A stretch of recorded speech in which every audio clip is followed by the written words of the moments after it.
Hello, and welcome to Be Here Now, the Peaceful Empowerment Work Show.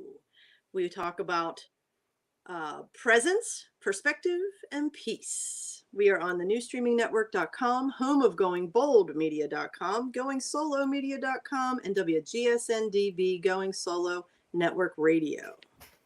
We're happy to be here, and we are going to have Janice. Everybody take a deep breath while Janice rings us in.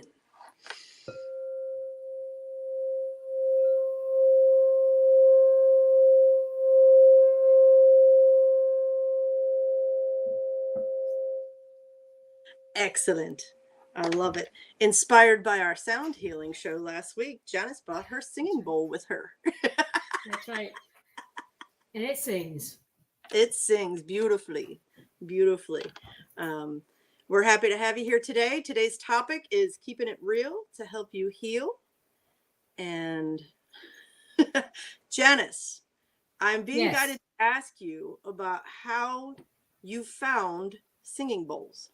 Before we even get started, they want us to know, what was your journey to sound? Well, I played clarinet since I was 9, and I love it. But it's not so much playing it, but the sounds together. I've always enjoyed like the harmonies and the tones. And then I was going through a really difficult time in my life, one of them, and there was a hand drum class, and I said, that sounds like fun. Drums. I always like rhythms and beats. So I went and took it, and it was a Congo drums at the time. And I went and I played. And every time when I left that, I was like, I can face home again.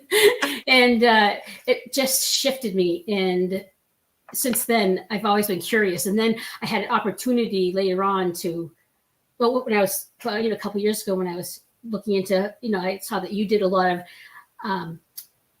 non-traditional healing. And I was like, I wonder if there's more to sound therapy and sound healing. And so that's when I did a little research, and I found that I could be certified as a sound healer for crystal bowls. And I was like, I kind of like that. So, I went and I got certified, and I haven't done much with it, which is my challenge yonder today, to actually do it with you. And here I am. You did it beautifully.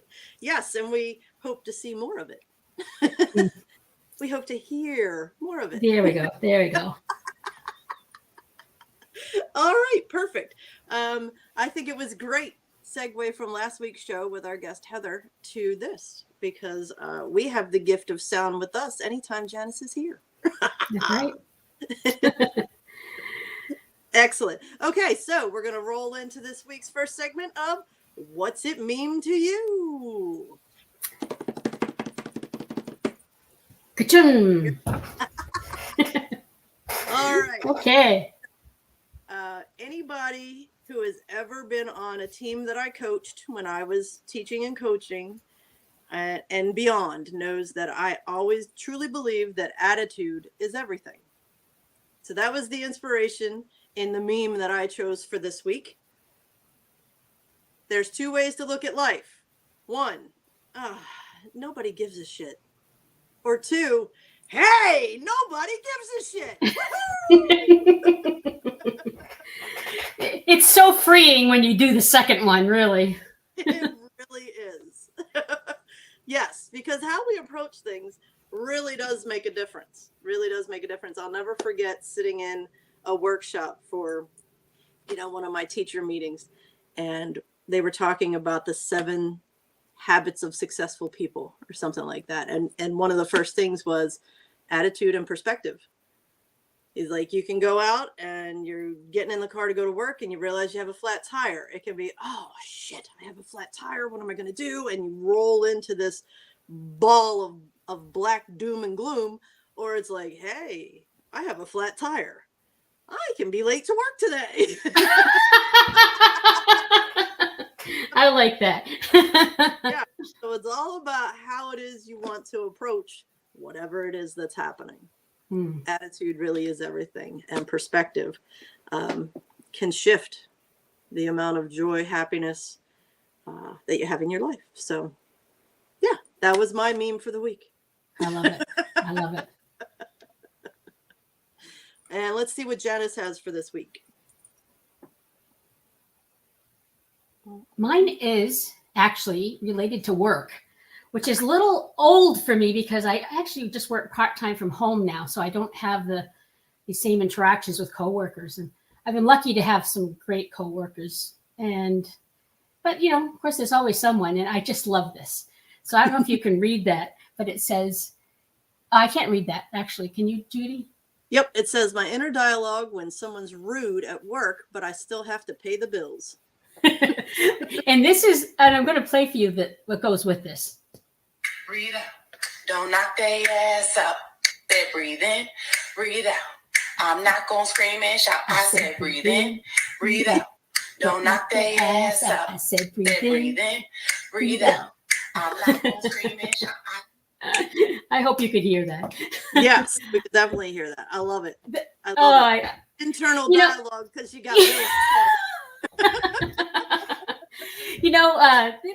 There's times as people when it's just really can get to you and you can respond in a lot of different ways. But what I like about this one is that there's like that time in between you get the feeling and then you respond where you can control that middle part. And of course, deep breathing helps. And remembering that you're here because you need to get a paycheck. And hopefully you won't knock their ass out. But I love that. Now I've got this song in my head, just so you know. Breathe in, breathe out. I'm not finished breathing. Shout. Oh, said I breathe in, breathe out. Don't knock their ass out. So that's my gift to you today is this lovely song. So when you're trying to shift from the response you have to the action, there you go. And you try doing that. I love breathing in and breathing out. I love it. I love it. I love it. And, you can carry that outside the office as well. At home. That's right. In the grocery store. That's right. In the car. Uh-huh. Yeah. When I was teaching, I would always say, thank God they didn't have cameras and microphones in the equipment rooms, because that's where I would go and be like, oh, I want to knock their ass out.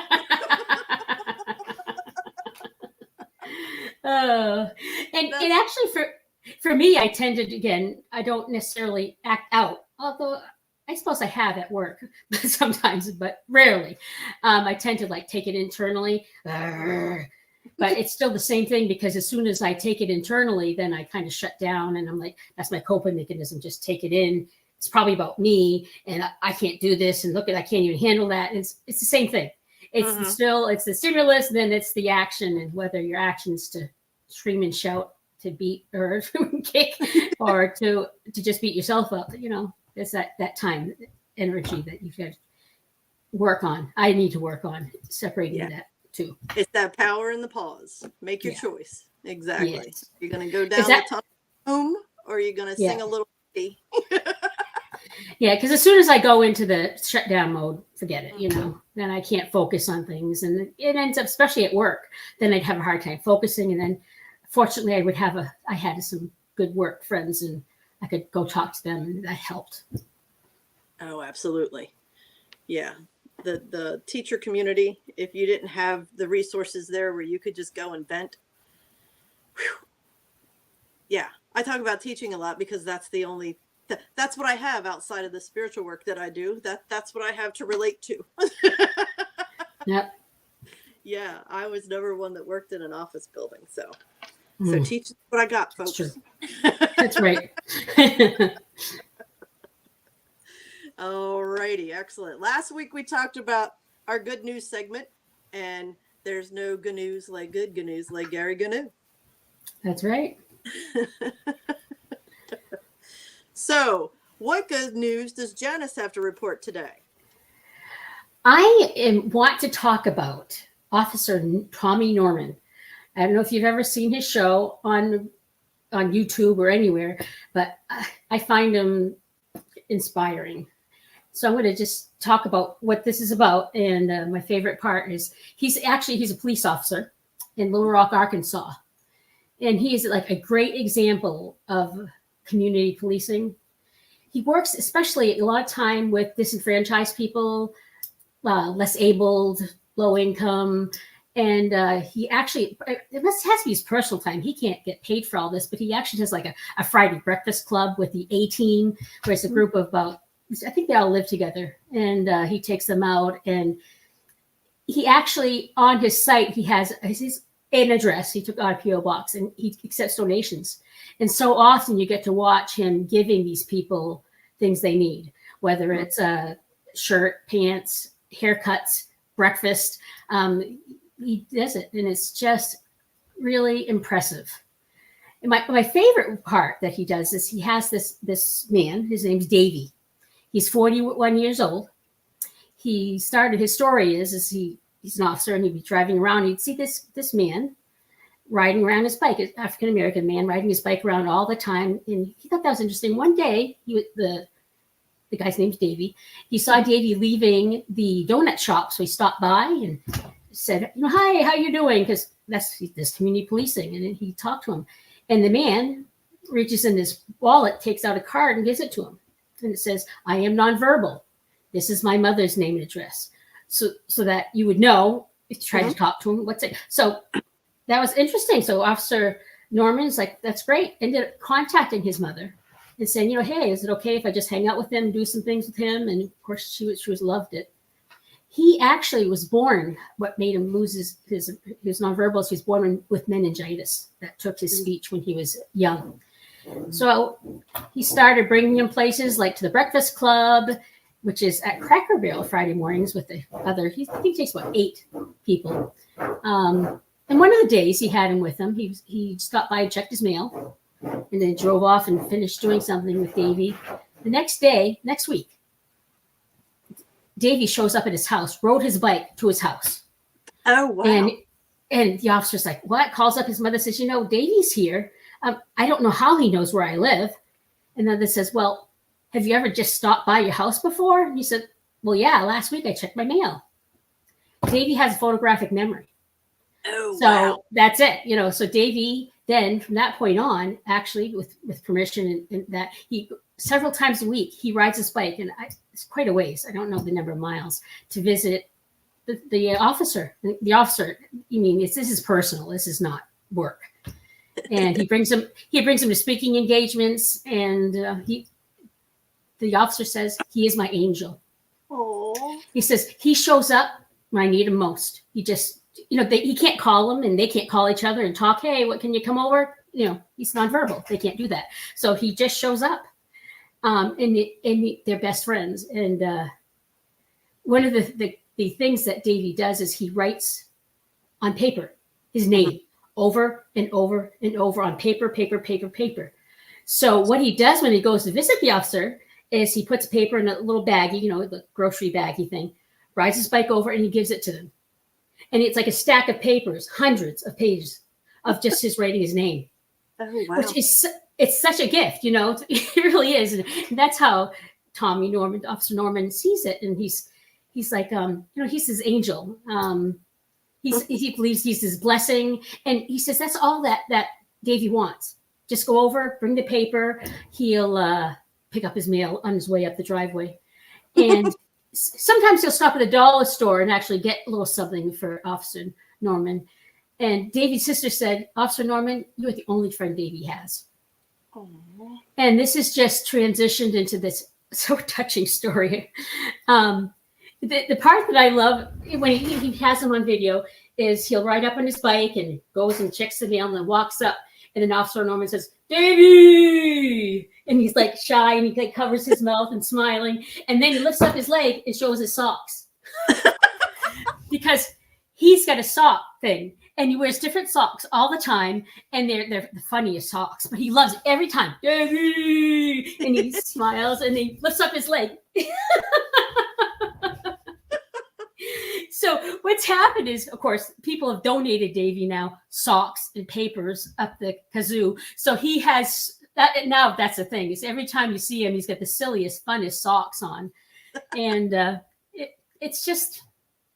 I love that story, and I love Davey. And it's not just Davey; he's got some young people that he especially reaches out to, and he's got the donations, he's just always, well, of course that's how he has it on YouTube. He doesn't show other things, but it's just, I wish I've been that way before. I've helped some people, but not, I think the long-term part, and that's one of the things he says, is you've got to be there for them, but be there and continue being there for them. Consistency. Yeah, absolutely. Yeah. And it's just inspiring to me. Officer Norman is inspiring to me. And I didn't know if he had to get permission to talk about people. So I did text him, messaged him. I said, hey, I just want to talk about you on our show. And he writes back, well, I can't make it this Thursday. I'm like, well, I didn't mean for you to come. But it was just, even the fact that I got a response from him thinking, he's actually considering and showing up on the show. It was so nice. And he's my hero. Maybe someday soon we can make that happen. Like, how did you find Officer Tommy Norman? How did you find him? Well, I discovered the reels on Facebook. Okay. And I go through and he came up. And of course, then I liked him, which means then he comes up more. Right. And Officer Tommy Norman, just the things he does, inspiring. I love it. Check it out. And they tend to be the disenfranchised and, people, and I love it. Yeah. I mean, that's how Janice sent his name to me, and I just put it in the search for Facebook, and Officer Tommy Norman. If you want to check him out, see his stories and support him, that'd be great. And yeah, if he's willing to be on the show, that would, he's providing a lot of peace in people's lives, which I'm sure brings him peace as well. So, and you can hear it when he talks about them, like in David, he's my blessing. That's all he wants. You could just tell the heart involved in that. I love it. That's a great feel-good story. I love it. Yes. Thank you, Janice. Thank you. That was beautiful. Good news update from me. I have just a little blurb that was found on Instagram, actually. And I just think it's amazing. I was talking to my sister Karen about this yesterday. How, yes, there are algorithms that people talk about on social media and blah, blah, blah, blah, blah, blah, blah. Well, when you start to hone the algorithm in your favor, which, like Janice said, I liked and followed him, so I've seen more reels of this good news.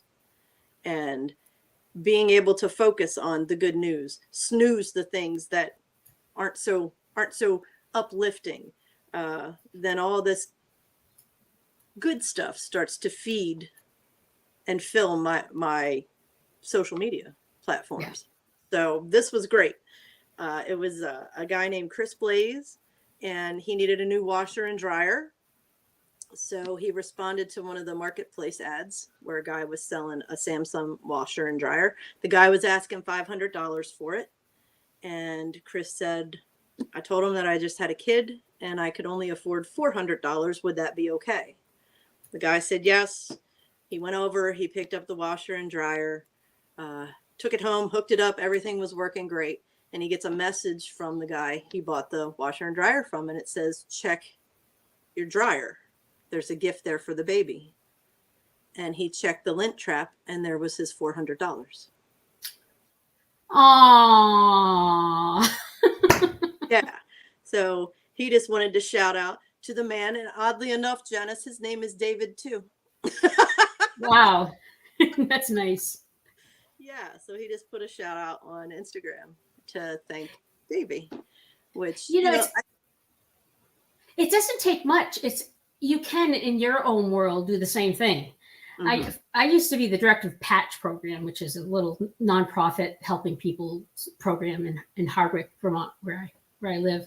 Mm-hmm. And it was easier, much easier, because people would come by who needed help, and then I could help them out. But all I did for this one guy, which he has had a lot of challenges, is I just talked to him. Mm-hmm. That's when he came in, I talked to him. And I tell you, the number of times then he would just come in and talk, and then people would have problems with him, and I'd find they'd call me. So, oh, okay. But it's so little, like selling your washing machine and dryer. Not that we all have $400 we can donate. It doesn't have to be that. I mean, it could have been even a toy or something. Whatever you can do. It doesn't take much, and we can all make the world just a little better. Yeah, kindness. Yeah. Kindness is such a beautiful thing to spread and share. And what we see and what's been fed to us in society is how quickly anger and fear can spread. Well, kindness and love have that same power. Mm. So little acts of kindness and people being able to hear of these acts of kindness, it's contagious. Yeah. I just had the other day, I went and was getting my coffee. Well, my granddaughter's hot chocolate in the morning. And someone paid for my coffee. The person in front of me. And it was funny because we were just joking around a little bit while we were getting our coffee, being in each other's way. And that was nothing. But, that day I just felt a little down, and it was nice. And there you go. Doesn't take much. No, it does. It doesn't. You don't have to run a huge nonprofit to make a difference. You don't have to donate millions of dollars to make a difference. A lot of times, a smile. That's why during the pandemic, it was so hard for me, because people with masks and everything, I couldn't smile at them and them know, and they couldn't smile at me. That was really a challenge. And I didn't realize how important that was to me until it was gone. Yeah. Same thing with me. Yeah. Those little acts of kindness, smile, holding a door, saying good morning, good afternoon, communicating, it makes a difference. It really, really does. Yeah. Well, on my way home from dropping off my granddaughter at school, I take this back dirt road, and it goes by a cow farm, Laggus Farm. And in the spring, I've gone by there and actually watched the calf be born. Because they have the cows like right along the dirt road. And I think that if they're not feeling well or they're pregnant or whatever, they actually let them out. So they tend to be right out there by the road. And I've watched a calf be born. I've watched one just after it was born, and 2 times. And I just saw one right after it was born. And I think they have different people who are working the farm now. And I've seen this one guy a couple of times. And you could tell a calf had just been born. And I was sitting there, and I stopped my car, feeling a little embarrassed because the worker was right there. And I'm like, oh, that calf just born. He says, yeah. And he looks at me, picks it up, and he smiles. That smile at that minute with the newborn calf, I just wish I could have taken a picture of it, because that was nice. That was nice. Yes. Oh, and we have a comment from Jennifer Clark. It's so good to be reminded that there are good, kind people in this world. Kindness and connection. Amen. Sister. Absolutely. Yeah, that's what I felt with him. That's perfect. That's exactly it, Jen. Mm-hmm. I felt connected to that man. Like this is, I don't know his name. I've seen him there. Don't know him at all. But that moment, just the smile and that we were sharing that moment, the connection just it's like, that's what it is. It's not about the smile. It's about feeling connected to somebody. Absolutely. Yeah, wonderful. Yeah. And a simple smile is a great way to connect. All right. Well, I think this is a perfect opportunity for us to take a little commercial break, and we'll be right back with Pathways to Peace. See you in a minute.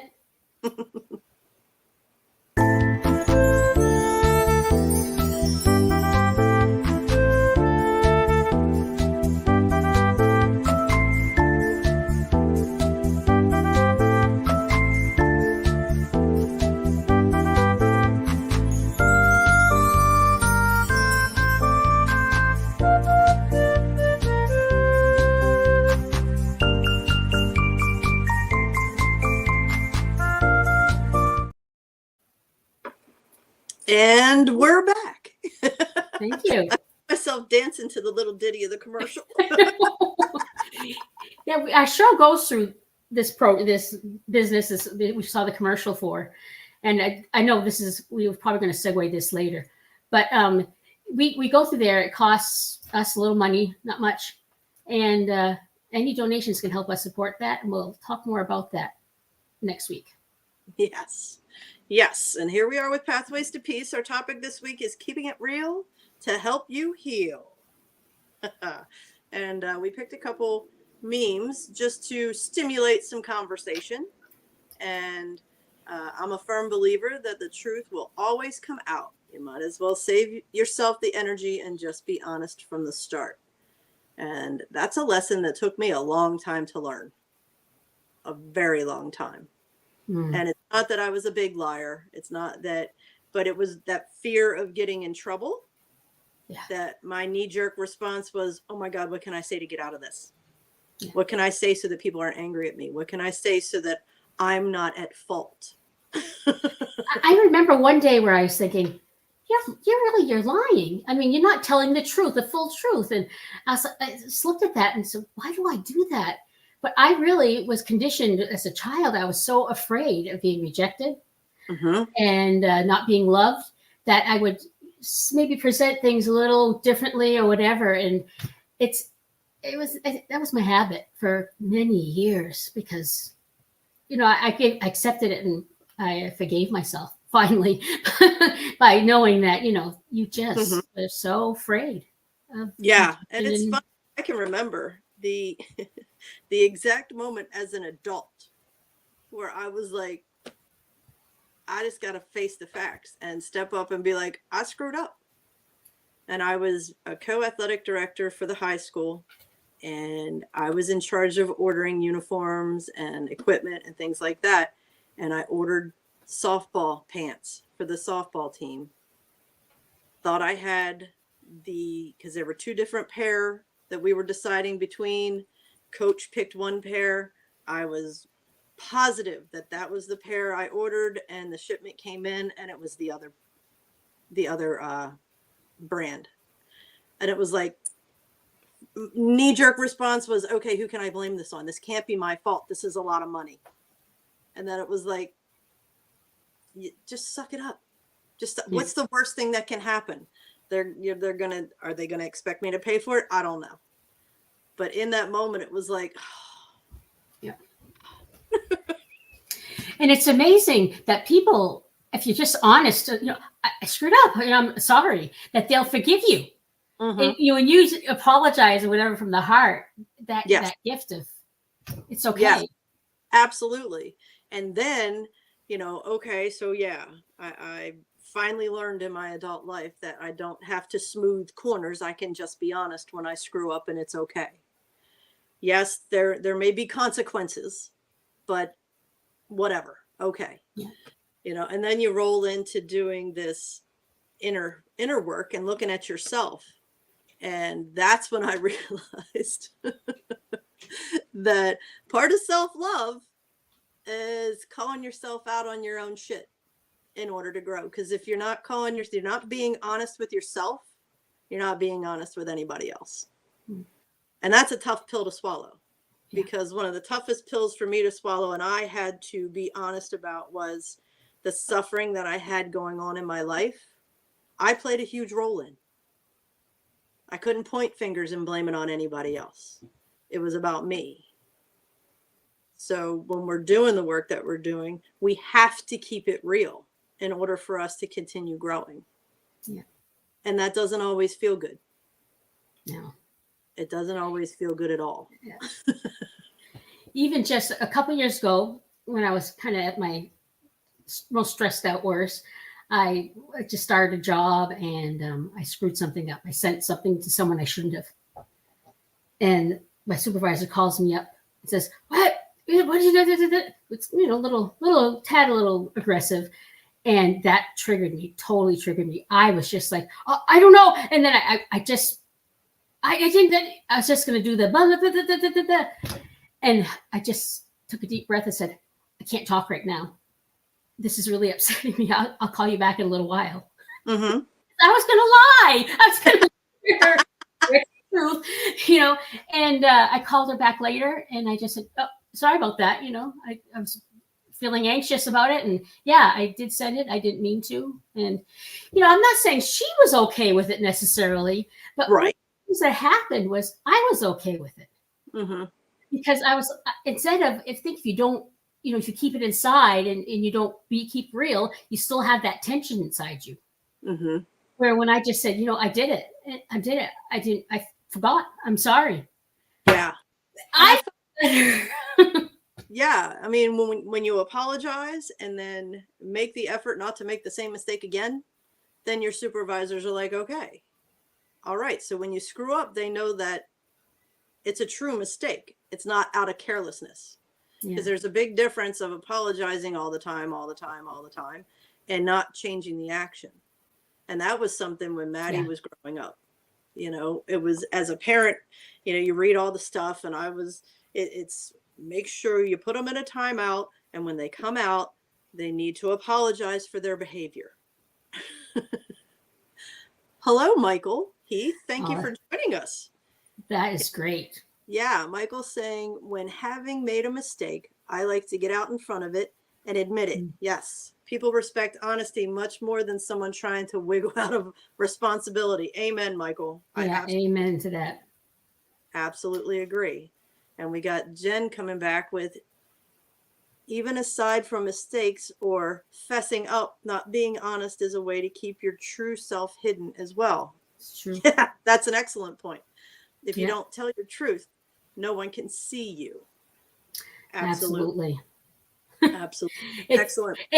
And that's part of when you learn to accept yourself for who you are. You can be honest, and you can just say, you know, I'm sorry, or, you know, sincerely. And then you actually get to the next step where you're like, you know, if they can't accept that, I guess that's not really my problem. I mean, I think it's reasonable to make mistakes. You make mistakes. I apologize, and I take ownership for it, and I fess up and come out front, and, you know, hey, I am being with integrity. So I guess it's even worst case scenario. I still feel okay because it's something that happens when you're being honest and true to yourself. It's like this little shift happens, and it's nice. Things are okay, and that power, that anxiety, it just whoosh, it kind of goes away, and it's very peaceful. Yeah. And I know for me, part of the comments. Part of the integrity part is knowing that I'm going to take whatever action I need to so that I don't make that mistake again. Yeah. It's not just, and that was the point with the story about Maddie, is yes, I had conditioned her to apologize, but the behavior wasn't changing. Yeah. You know, I have a niece that she says, I'm sorry, almost as much as she breathes. She apologizes for things that she doesn't need to apologize for. So, the apology is unless you're taking action to change whatever it was where the mistake was made, it's just lip service. It's just lip service. And, you know, being able to be real with yourself, take responsibility. If there's an interaction and I'm triggered, the first question that I've learned to ask myself is, okay, what's going on with me? Whereas before, the old me would be like, why are they pissing me off? What is wrong with them? Why are they doing this to me? And taking that very aggressive, almost like an FU stance. And instead of that, it's, you know, Janice has mentioned a couple of times and just in this show about that space, that pause. And in that pause, I don't fall back into that old pattern. I start to ask myself the questions.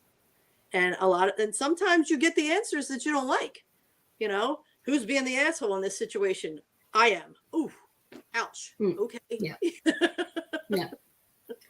And if you need to practice, like I did recently, as I said, you know, I need to talk to you later. I'll call you back, because I had to step back, and I wasn't going to. I was going to blah, blah, blah, and put myself down and do whatever to break that. So hard. But all I did was I broke it off. I just said, okay, I can't talk right now. I'll call you back in a little while, because I wasn't able to do it right then. And just that break.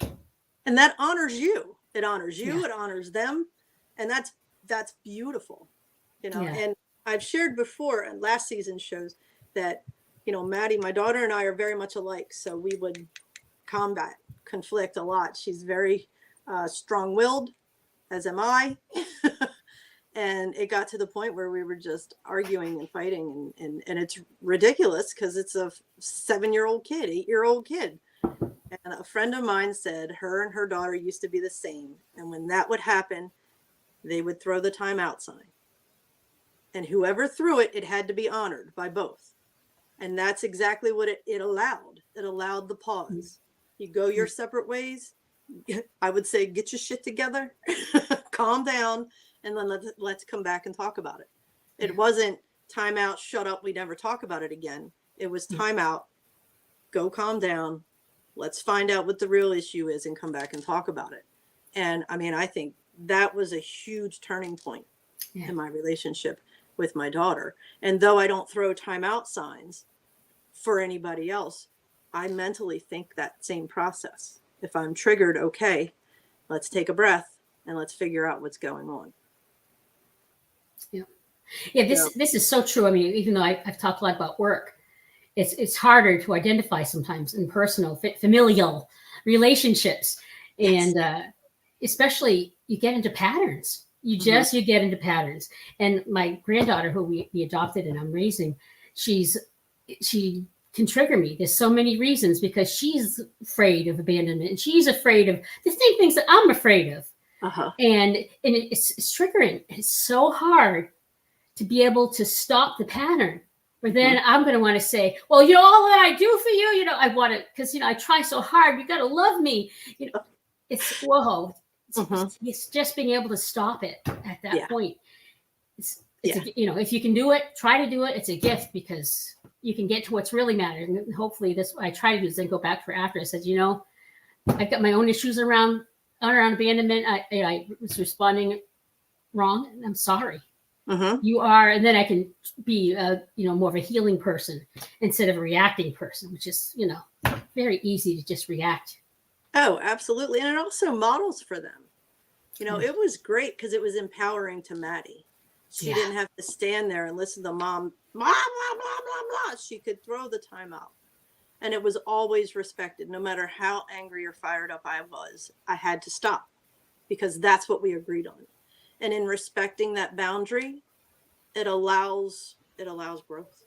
You know, it gave her an opportunity to feel empowered. It gave her an opportunity to, when she's had enough, declare she's had enough in a very respectful way. It's you can do it. You know, maybe not all the time. You're not going to be perfect either, but just try the pause. It's a tool. It's a tool that can, you know, something to experiment with if you're struggling with those kinds of things. And if you need to picture, because that's what I would picture a timeout in my head. If I'm out interacting with other people, it'd be like, oh, okay, I need a little timeout. And it doesn't always mean I declare, I need a timeout, I'm going to do this. I would strategically excuse myself from a conversation or anything like that, just to give me that space of pause. Because you don't want to say things that you don't mean. And I know me in old patterns, I would say things that I didn't mean in energy that was not intentional. It was me projecting my anger and my issues on other people. And, you know, that's not cool. We have to be accountable and responsible for the energy that we show up in. And if you find yourself surrounded by negative, aggressive, lower vibrational emotions and energy, check yourself because you're attracting it. You know? And also what happens is when I'm able to do this, I find it's true, is if I'm getting triggered or there's someone, it's if I stop, if I give myself that pause and look, it's usually something about me. It's not, you know, I can handle all kinds of different people and still love them and support them. But sometimes it's like, okay, so why is that triggering me? And then often I'll be like, either that's a trait I have that I'm trying really hard not to do, or it's something like that. So it's interesting if you can take that time to step back. It's usually about yourself. It's not about the person.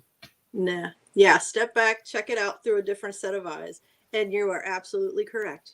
You're going to figure out it's something in you. It's indicating something within yourself that needs attention, needs focus. Excellent. So yeah, the best person you need to keep it real with in order to heal is you. Go within and ask those questions. Why is this affecting me? What is this trying to tell me? Where is the lesson? All of those questions get you deeper and deeper into what the issue is. And you know what? Sometimes it is the other person, because they're projecting onto you just as you project onto others. Yes. And that's where you need to be able to say, that's about them. That's not about me. Yeah. That's so true. Yeah. Okay. Well, I think we're going to wrap that session up right there because we need to go into words from Janice. Oh, a message from Janice. That's what we read last week, so we didn't forget anything. Oh, just in summary, I'm loving doing this, and I love working with Judy, and she just loves it too.